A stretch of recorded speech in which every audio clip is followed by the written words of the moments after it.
Yeah, Pat, Nuno, Javonte, they all chose violence this morning. They did. And I can't figure out why they want to go that direction on a Tuesday. Listen, I get that the last week has been brutal, but they don't have to throw salt in the wound.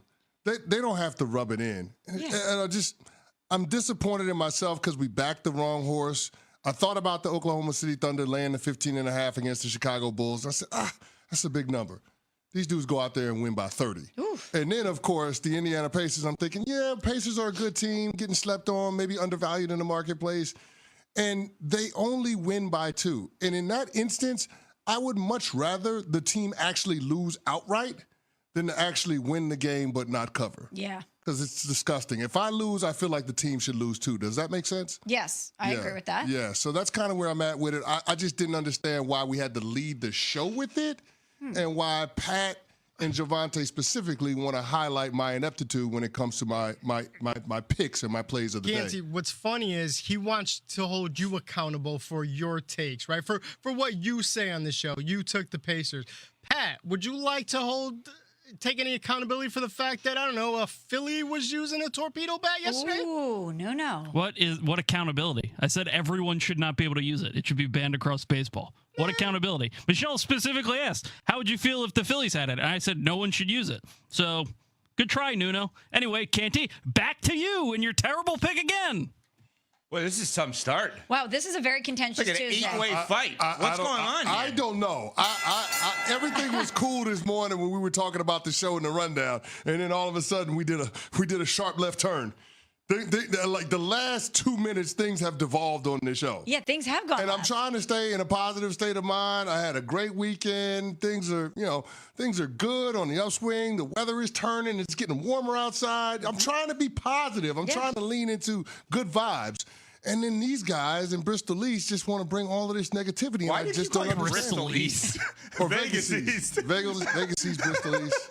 Look, the weather might be getting warmer, but your picks are getting colder. Pat. What'd I do? What is going on? I didn't make with the you? pick. What is with the personal attack towards Canty today? Explain yourself. I didn't do it. Canty said it. And Nuno has a right to go at you about the Phillies bats, to be fair. for real. Because But you were the misguided. Wait, but hold on a second. If you go back to yesterday's show, you can download the podcast wherever you get your podcast. We literally sat here and we said this would be a lot better for air if one of us thought it was cheating with the Yankees and the torpedo bat. But we don't fake it on this show. Yeah. We don't fake takes. None of us thought it was cheating. And then off the top rope, Pat Costello comes in and says, it's kind of cheating, and now his team is using it. I know what it is. I figured it out. I got to the bottom of it.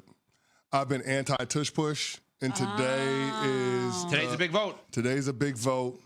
It's a pain point for Pat Costello because it's such an integral part of his Eagles and them being able to win a championship this past year.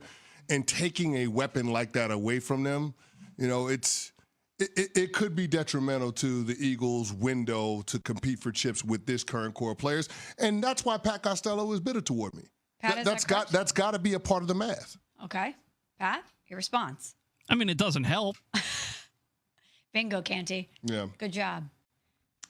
By the way, even though it seems like we're bad at picks at times, Unsportsmanlike is brought to you by ESPN Bet Sportsbook. Download the app today. Timing, Evan. 21 plus, gambling problem, call 1-800-GAMBLER. Here's the thing. We're going to talk about all of the amazing things going on with ESPN Bet and some of the things we like and don't like. It doesn't mean you have to follow every single thing we say. It just means you got to go to ESPN Bet. You got to use the promo code USL because you're going to get the best deals possible thanks to us if you use that promo code USL on ESPN Bet. But here's the problem that I have with Pat Costello, because he always likes to highlight the bad. He never highlights the good. Before last week, I had made 12 of the last 15 best bets. Yeah, you were on a heater. I was on a heater, and he didn't talk about that, but he only wants to bring up the bad stuff. I don't understand that. Like, if we're going to bring up the fact that I got things wrong, at least let's balance it out and bring up some of the things that I get right. Maybe? That seems fair. Okay. All right. What fun is that? Pat, did you wake up in the wrong It's side of fun the making bed? money, Pat. We're quite literally talking about best bets. What do you mean? Making money isn't fun? I mean, it'd be great if you did. But I did. Yeah, last and you didn't week, point maybe. it out. But only when I'm going through a slump you want to point it out. Yeah. Okay, all right, that's cool. Okay. Well, it's because you're losing people money. Okay. This is the person who once a day at 7:45 Eastern time does a segment where he complains all the time. That's a great point. If we're just going to cause fights and start fights, I want to jump in on this. Oh, I God, feel here we left go. out. It's probably Are you something. actually a Bruce Springsteen fan? You're wearing a Bruce Springsteen shirt. How many Springsteen songs can you actually name? A lot. Born to Run. Anyway, Evan. First of all, how dare you? Why are you getting in on this, man? That is not I even felt who left you out. are. I felt left out. Yeah, you're a bad guy. Hold You on, don't can do I that. explain? This is my mother's T-shirt. She grew up in New Jersey. She can name the songs, I guarantee She you. had this shirt before I was even born. This is a family heirloom. A Bruce Springsteen shirt cannot be considered a family Yes, heirloom. it is. And not? my mom is from New Jersey, and she kept this all these years. And then I got it. By the way, I could sell this for a lot of money. Vintage T-shirts are very expensive. Now you can. I'm just telling you. But yes, I think Bruce Springsteen is an amazing artist. And I don't know why you had to come for me, Evan. Well, I felt left out. Go ahead, your turn. Go ahead, somebody. I don't think I even need to say anything. Go. Why is that? You have You nothing know. to say? Okay. Anyway, it seems like we're in Radio Nowhere. That's a Bruce Springsteen song. Okay. Anyway, last night, women's Final Four happening? sets. We're fighting today. UConn in Texas, in South Carolina, and UCLA already in per ESPN bet. UConn the favorite at minus 150, South Carolina plus 210, Texas plus 650, and UCLA plus 750. Paige Becker's 31 points last night for UConn. 24th Final Four. The numbers are ridiculous. 16 of 17 Final Fours. The only one they missed over the last 17 years is when Paige Becker's had a torn ACL. So I was thinking about something. Is Gino Auriemma the best coach of our lifetime in any sport? It's a good question. Let's call it the last 30 or 40 years.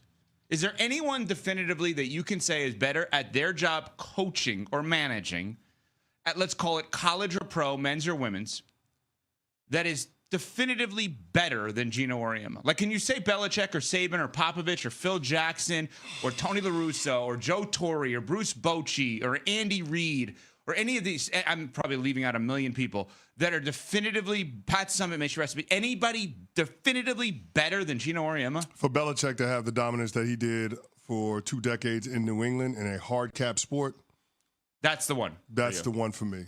What That's about the when you one do for the me. comp to But Saban? I was just going to say Saban for me because I'm not trying to in any way minimize Bill Belichick's success, but he did it with one guy, with Tom Brady, whereas Bill Belichick had a constant churn. Saban, you mean? Or excuse me, Saban, thank you, Evan, had a constant churn of collegiate athletes, and he found ways to win in different ways with different players and their skill sets. So I might defer more towards Nick Saban in this conversation than Bill Belichick. Let me also preface it by saying this. Any name we're about to mention is because they're in the top 1% of what they do, and there's no insulting any of these people. To even be mentioned in this is unreal.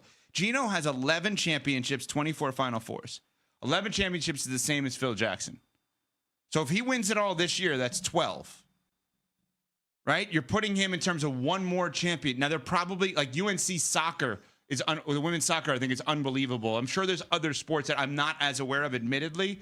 But, I mean, you just look at these numbers when they clinched last night. It's ridiculous what Gino Auriemma and UConn have done. He's the 8-time coach of the year. And it's not to take anything away from Texas. They win. Madison Booker, 18 points, 6 boards. They beat TCU by 11 points last night. They're 35-3. It's not to take anything away from UCLA, I believe, in their first Final Four. Dawn Staley's been in 5 straight. Gino's been in 16 of 17. That's insane. And 24 overall. I mean, it's unreal what this man has been able to accomplish with these unbelievable women over the course of the last, 30 years or whatever it is. So you're saying Belichick, best coach of our lifetime. You're saying... Yep. I'm saying Saban, he won 7 national championships, and with Alabama, he won 6 titles in a 12-year span. So can I give you the insane. most common knock on Gino? Is there's only a certain amount of great players in women's basketball every year, and he has like half of them. Now, the counter to that is, are we not going to give him credit in a sport that recruits for getting half of them? Yeah, seriously. Like, how do we operate that way? Like, oh, they're so dominant, but he gets these women every year.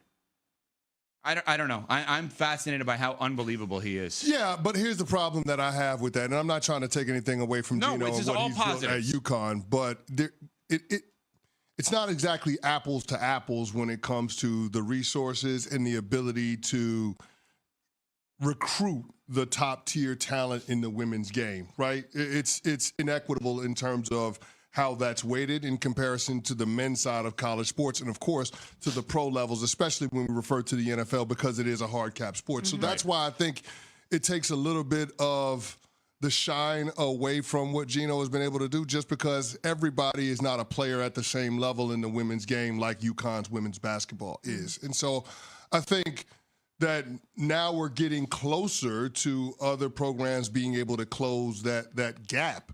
But it's been so long where it's been unbalanced in terms of the haves and the have-nots in women's college basketball, and Gino Auriemma was a huge beneficiary of that. For sure.